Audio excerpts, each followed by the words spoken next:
that to me has become really the great question of, of our age. So we're sitting here in Calcutta. You just spoke about the city.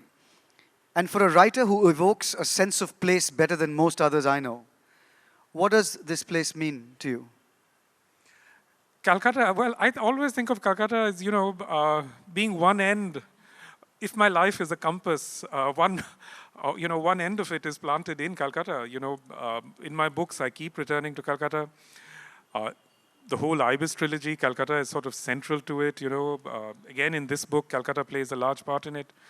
So Calcutta fascinates me. I think there are so many layers of, especially 19th century history in Calcutta. And Calcutta is, a city that is that really, after the 19th century, experienced this profound change, which was not just a change in the sense of a political change of the capital being moved to Delhi. It's also that the Bengal Delta, there was a geological change. The river silted up. And that has been a profound change within the economy and the ecology of this entire region. Sunil Amrit, who's written a wonderful book on the Indian Ocean, on the Bay of Bengal, points this out. I mean, if you open any 19th century sailor's memoir, they were constantly in Calcutta. Herman Melville, in his book Redburn, he mentions Calcutta about 5 times in the first 10 pages. Any sailing memoir you read from the 19th century, Calcutta is a very, very important place on the global map. But the silting of the river and the geological changes that we've seen over this period has really changed Calcutta in some sense in relation to the world. But Calcutta still has enormous assets in an increasingly water-stressed subcontinent. This is one of the few water surplus areas. It has access to the Northeast. It has access to Southeast Asia. These are great assets, but unfortunately, I think we have failed to build upon these assets. Even the sort of legacy of, say, Chinatown or the old go-downs that we have on the river, these could become such important cultural spaces, exhibition spaces. This is really, I feel, what Calcutta should be trading on. And if it does, I think, very much could be done with it. So separately, it's always struck me, whether I've seen you in Brooklyn or Bombay or Baga, Goa, for that matter, that you're always Bengali. Is that something I'm imagining? What does it mean to be Bengali anyway? Is there a Bengaliness one can talk about? What am I responding to? What is that? Why do I say that? Because you spoke about Calcutta and the Delta, that's all very well. But I'm trying to get into the whole Calcutta as an emotional place for you and this being Bengali, because wherever you are, I can't seem to shake that. Nor should I. No, I would say the same of you. You strike me as as being very Bengali. Don't tell my mother about that then. But yeah, so let's talk about that for a bit. Let's take our necks out. Well, Sunil Gangopadhyay, the writer, who was a very dear friend and someone I greatly admired and whose work enriched my life in so many ways, he released my book, The Hungry Tide, in Calcutta, I remember, at the Oxford bookstore. And he said over there that, this is a Bengali book written in English. And of all things, that was to me just the most wonderful compliment. It's something that I remember very, very much. There is a Bengali way of, I can't talk about Bengali-ness in general. I think that's something too complicated. That's beyond my remit, as it were. But I do think there's a Bengali way of telling stories, And that has played a very large part in my literary imagination. Often when I get stuck or when I have writer's block, I literally just put a hand over my ears and say, now I'm going to try and say this to myself as though it were a story in Bangla, And I find invariably that it unlocks something, It lets the story proceed. I don't know what it is, and I've puzzled over it for a very long time. I think there's a mode of address in Bengali narrative where the reader is addressed by the writer, And, it's not like in English narrative, the reader, especially in the English novel, the reader is, as it were, listening in on a conversation, listening in on something, It's like a message in a bottle. Bengali narrative is not like that. Bengali narrative actually posits a reader and it addresses the reader. So it sort of says, listen to me, this is the story I have to tell you. And I do think that that aspect of it, the nature of the address of the of Bengali narrative, is something both very interesting and, to me, incredibly valuable. I had one final question before I throw it open, which I'm feel free not to answer it because it's quite. I'm feeling quite embarrassed about it right now. What I've written is, are you spent and in vegging mode, or is there a new idea peeking its head above the horizon? It's so cliched, but I just thought. I would like to be in vegging mode, but you know, for the 10 years that I've been writing these 3 books, I've put everything else on the back burner. And now my head is just filled with ideas for all sorts of things. I have essays I want to write. I have short books that I want to write. So now, actually, I feel like I'm full steam ahead. So not vegging at all. I'm glad I asked that question. Um, thank you, and we'll throw the. Already one hand is up. Yeah, so we'll throw the field open. Ma'am, you're going to dislocate your arm like that, and you're doing squats also. You're just, please. I assure you, your quadriceps will remain strong forever. Yes, please. So we're going to go one lady and one gentleman, if we can, that way. So we play this down the line.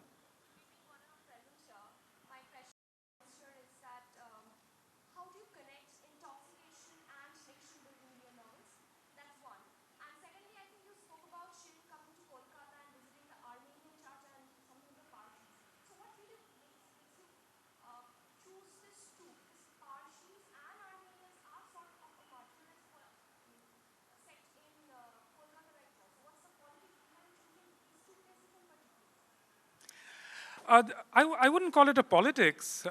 You know, in the 19th century and even today, commercial communities were often small minorities. You know, Armenians played a hugely important part in Calcutta's economic life, and so did Parsis.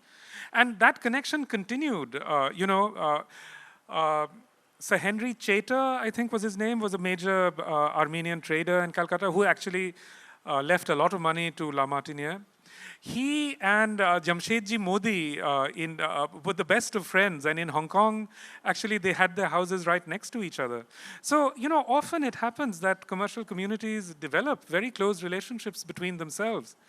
And, you know, that continues to this day. I mean, you know, the Palanpuri Jains are a very small community, but they are they're very, very effective in the diamond trade. This is just an aspect of commercial life in the Indian Ocean and in the Indian Ocean region, and it's always been like that. Now, your first question was about intoxication and nation building. I don't think I can address intoxication and nation building, but I can address intoxication and the building of capitalism. Because certainly the birth of the commodity as we see it has a great deal to do with intoxicating substances or addictive substances. Such as sugar, rum, tobacco. All of these were really the materials on which early capitalism built itself. If you think of capitalism as a form of economy where you try to sell people useless things, things for which they have no need, it's a very difficult thing to do. I mean, how do you get people to buy commodities? You know, nobody actually needs most of these commodities that we buy. So it was actually the case that, you know, these are some of the earliest commodities, and it's on the backs of those that the commodity itself was born. A historian called Sidney Mintz has written a very interesting book on sugar where he makes this connection. And it's true across the board, you know. You see the power of these addictive substances, you know, building economies. Yes. Can we have the lights back on so we can see a gentleman? I'm going to pick. Yes, you in the blue. And yes, absolutely. Oh, so who decides who gets the mic? I decide who gets the mic. So we'll ask you a question, but we'll give it to the gentleman first. Yeah. Have to exercise some power at some point. Rahul is not to be trifled with. We'll be geographically fair and we'll be gender fair. Yeah. Hi Rahul and hi Mr. Amitav Ghosh. It's been Hi. wonderful to listen to the conversation, and you've you've maintained a detailed imagery of the opium trade that has been happening, that had been happening in the city along with China. So what kind of research did you include while writing that went into such a vivid imagination of the entire situation altogether? Do you mind if the lights are kept on? Because then Amitav can at least look at, who he's... Yes, Yeah, yes, great. yes. Good idea. I did a lot of research. I did a lot of research with visual materials, and actually, there's a very rich archive of visual materials on opium. The Patna opium factory was extensively detailed. The Ghazipur opium factory was extensively detailed. So there's a lot of material. It's not that the material doesn't exist, but I think the material has not been adequately studied. Just recently, last year, I was working in the British Library, in their India collection. Virtually every register you pull out, there's something on opium, whether it's on land revenue or whatever it is. I mean, the detail is such as to be almost overwhelming. And it really surprises me that more people don't work on it, But I think for a long time, there was a kind of embarrassment, There was a kind of wish to sweep this under the rug, as it were, And that's why some of this work hasn't been done, And I certainly hope, I know that now a lot of young researchers are doing this work, and I hope more and more of them will go into it. Anybody from this side, right at the back, people who are standing? Yes, ma'am, you. Right at the back with the spectacles, yeah.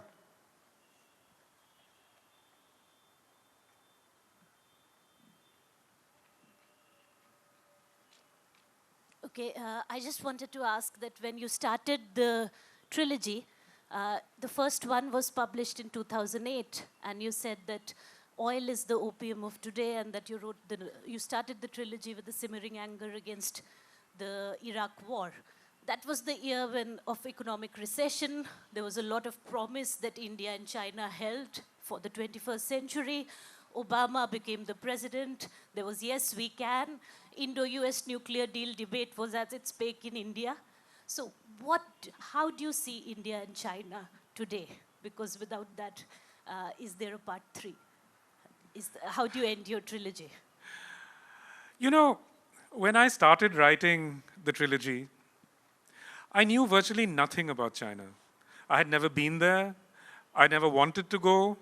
I didn't know where Guangzhou was. If you'd asked me whether Fujian was a province or a city, I would not have known. I had absolutely no idea of China. And I think I would venture to say that this is true of 90% of us here. And this is a very strange thing, it strikes me in retrospect, that, we share a very long border with China. China is whether we detest China or whether we feel sympathetic towards China, China is inescapably our neighbor. You don't get to choose your neighbors. Your neighbor is there. With our other neighbors, whatever we may feel about Pakistan, we feel a very deep engagement with Pakistan. Pakistan is known to us. We know what happens in Pakistan. We follow intently. And yet, someone like me, I had a very good education in India. I have a PhD. I'm interested in the world. And yet, I didn't know anything about China. And this strikes me as something which is itself a kind of pathology. It's a pathology that is at the heart, I think, of the Indian educational system, if you like. Because if I ask myself, I know useless things about Europe. I know all sorts of things about, Latin America and the United States. But I had never known that, the reason why on the map of the subcontinent there exists this odd little strip, which we call Nepal, is essentially because China was there in the 1790s, that they were fighting a war in Nepal in the 1790s. All of this is completely lost to us. Let me just try this little a little experiment that I've often tried in colleges and so. How many of you have heard of the Qianlong Emperor? I don't see a single hand up, not one. That's very interesting to me because the Qianlong Emperor was in the 18th century one of the most important figures in world history.